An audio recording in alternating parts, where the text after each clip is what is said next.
Seguro que esta imagen le suena a todo el mundo. Es uno de los edificios más reconocibles del planeta, un tesoro del patrimonio mundial. Pero la Mezquita Catedral de Córdoba es muchísimo más que un monumento. Durante siglos ha sido un reflejo de la identidad española y a día de hoy es el epicentro de un debate tremendo sobre la historia, la propiedad y casi el alma de un país. Y esa es la gran pregunta, ¿verdad? ¿Cómo puede ser que un edificio con más de 1200 años de historia se haya convertido en un punto de conflicto tan actual? Bueno, pues para entenderlo tenemos que empezar a escarbar, a levantar las capas de piedra y de memoria que lo componen. Así que venga, vamos a meternos de lleno. Porque, ojo, esta controversia no es nada abstracta, ¿eh? Es una batalla muy, pero que muy concreta. Aquí se lucha por el nombre del edificio, por quién es su propietario legal y, al final, por la historia que nos cuenta. Y aquí vemos cómo el debate ha saltado de lleno a la política. Esto es de 2018, cuando el partido Vox usó el monumento como un símbolo en su discurso. Lo plantearon como una defensa de la identidad cristiana frente a lo que ellos veían como amenazas. Esto nos da una idea de lo mucho que hay en juego en cómo la gente percibe este edificio. Es que la lucha empieza en algo tan básico como el nombre. ¿Cómo lo llamamos? ¿Es la Gran Mezquita, como la ha reconocido la UNESCO? ¿O es la Santa Iglesia Catedral, como insiste la Iglesia? Claro, es que cada nombre cuenta una historia diferente. Uno pone el foco en su origen islámico y el otro subraya sus 8 siglos como templo católico. Y aquí está, digamos, la chispa que lo encendió todo en tiempos recientes. En 2006, aprovechando una ley hipotecaria, el Cabildo de Córdoba fue y registró el edificio a su nombre, por 30 euros. El acto, que en su momento era legal, fue súper controvertido.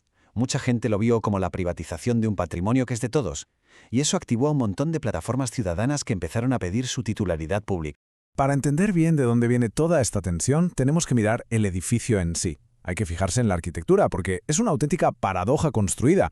Es literalmente una catedral cristiana metida en el corazón de una mezquita islámica. Y el choque visual es brutal. Por un lado tenemos ese mar de arcos y columnas de la mezquita original, que es hipnótico, un espacio que invita a la oración en horizontal.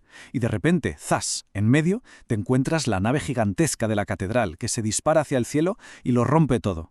Esta dualidad es lo que ha fascinado y, bueno, también ha perturbado a los visitantes durante siglos. Es una colisión de dos mundos en un mismo espacio. Si repasamos la cronología vemos los momentos clave. La mezquita se empieza a construir en el 786. En 1236, con la conquista cristiana, se consagra como catedral. Pero el cambio más radical, el más bestia, llega en el siglo XVI. Ahí es cuando se decide construir una catedral completamente nueva justo en el centro. Un acto de apropiación arquitectónica que no tiene igual. Este diagrama es genial porque se ve perfectamente lo que hicieron. Esto no fue una simple adaptación, fue una demolición de una parte del interior para implantar una estructura arquitectónica totalmente distinta. Es como una operación a corazón abierto en un edificio. Se ve cómo la estructura nueva atraviesa y rompe el corazón del edificio islámico. Pero claro, la batalla no fue solo con piedras y ladrillos. Al mismo tiempo que se transformaba el edificio, se puso en marcha una maquinaria intelectual enorme para redefinir su historia y de paso quitarle peso a su pasado islámico. Este detalle es increíble, es muy revelador. El cronista Ambrosio de Morales está escribiendo y duda. Tacha la palabra fundaron, porque eso implicaría que los musulmanes crearon algo original, de la nada, y la cambia por fabricaron, que es más neutro. En esos tachones se ve una lucha ideológica. ¿Cómo narramos el origen musulmán de una de las joyas de la España cristiana? Y lo de Morales no fue un caso aislado. Para nada. Era parte de una estrategia mucho más grande, lo que los historiadores llaman asimilación intelectual. El objetivo era muy claro: justificar la apropiación del edificio diciendo que no era una conquista, sino una restauración de un lugar que, según ellos, en el fondo, siempre había sido cristiano. Y el culmen de esta reescritura es el mito que se inventó el clérigo Pablo de Céspedes en el siglo XVI. Atentos a la jugada porque es de manual. Primero, dice que el origen de todo es un templo romano dedicado a Jano. Segundo, conecta a este dios pagano, Jano, con Noé, el del arca. Tercero, argumenta que los descendientes de Noé ya construyeron ahí un templo protocristiano. ¿Y la conclusión? La mezquita no fue una creación, sino una profanación. Por lo tanto, la catedral era una restauración legítima, una jugada maestra.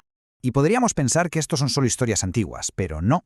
Este mito del siglo XVI es la base de una de las polémicas arqueológicas más importantes de España, la búsqueda de la supuesta basílica visigoda de San Vicente debajo de la mezquita.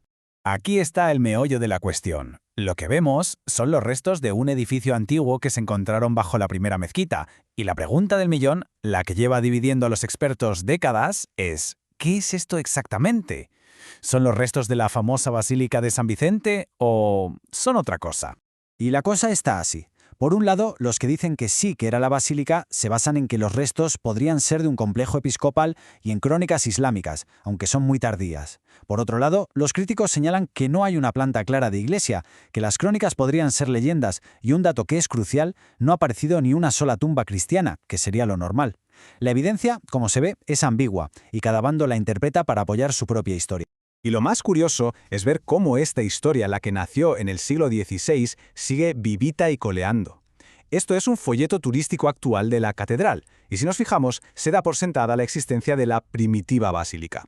El mito se ha convertido en la historia oficial que se cuenta a millones de visitantes cada año. Entonces, ¿qué significa todo esto? ¿Por qué una discusión sobre piedras antiguas y textos olvidados levanta tantas pasiones hoy en día? Pues la respuesta es que la mezquita catedral funciona como un espejo para todo el país. El historiador Pierre Nora tiene un concepto que viene al pelo: los lugares de la memoria. Son espacios, como este, donde la memoria colectiva de una nación cristaliza. Pensemos en el Muro de Berlín o la Estatua de la Libertad. No son solo monumentos, son escenarios donde se debate activamente qué es una nación y de dónde viene. Por eso la clave es esta. La polémica sobre este edificio es un barómetro. Mide la temperatura de la relación, a menudo tensa, de la sociedad española con su complejo pasado islámico. Y claro, esto conecta con debates muy actuales sobre memoria histórica, sobre la relación entre la Iglesia y el Estado y sobre la propia definición de la identidad española en el siglo XXI. Al final, la mezquita catedral nos deja con esta pregunta fundamental. Nos obliga a plantearnos cómo se construye la historia, quién tiene el poder para contarla y qué pasa cuando hay varias verdades talladas en la misma piedra que compiten por ser la única. Es una pregunta que no tiene una respuesta fácil. Y es precisamente eso lo que convierte a este monumento en un lugar tan conflictivo y tan fascinante.